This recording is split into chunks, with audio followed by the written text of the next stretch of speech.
Les charges électriques qui parcourent les câbles de ces pylônes se font bien entendre, mais visiblement, ils ne sont pas de nature à effrayer certains. Je sais que là où nous sommes là, ce n'est pas régulier. Je le sais. Je le sais, même la bloc. Cet homme a plusieurs engins poids lourds garés sur son terrain en dessous des hautes tensions. Jusque-là, il semble rester de marbre face aux nombreux appels des élus locaux. Nous avons procédé plusieurs fois à des sensibilisations. C'est pour la première fois que je suis en train de le voir. Si vous venez sur le terrain, vous allez voir les apprentis. Si vous les interpellez, où est le patron? Peut-être il n'est pas mieux, mais il ne se montre jamais.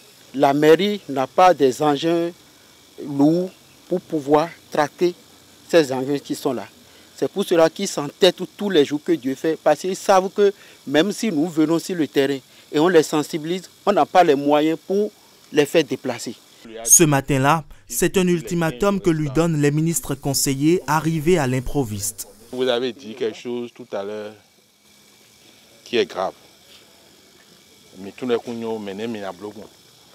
Si tous les Béninois prennent des espaces comme ça et mettent des choses comme ça, est-ce que le pays sera vivable? Si le 1er mars, on vient ici, on trouve encore quelque chose, on va dégager nous-mêmes. Mais à votre charge. Après une présentation des dangers encourus en restant sous les pylônes, l'ultimatum va être le même pour tous ceux qui mènent des activités sous les hautes tensions de Godomain. Le premier danger, c'est l'électrocution, c'est les cancers. Les normes en la matière, c'est qu'il n'y ait pas d'activité humaine lorsque les hautes tensions sont installées. L'emprise est bien délimitée, c'est de 40 mètres, 20-20, qui doivent être libérés. Il y a trop d'activités, il y a des garages mécaniques, des gros porteurs, il y a des soudeurs, il y a des gens qui vendent du carburant, il y a même des gens qui louent des grands engins de travaux publics, il y a de la pneumatique, il y a des gens qui préparent même, ils font la cuisine sous les camions. Franchement, ce qui se passe sous ces hautes tensions-là, il faut qu'on y mette fin. Nous avons vu des femmes et des hommes organisés pour faire la commercialisation du charbon de bois. Sous ces hautes tensions, ce n'est pas acceptable.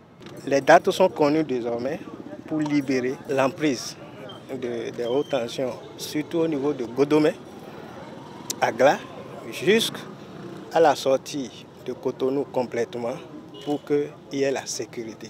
Parce que nous ne pouvons pas faire le développement sans les hommes et les femmes du Bénin. L'alerte est ainsi lancée. Les ministres conseillers promettent revenir sur les lieux le 1er mars prochain, soit pour constater la libération, soit pour forcer cette libération.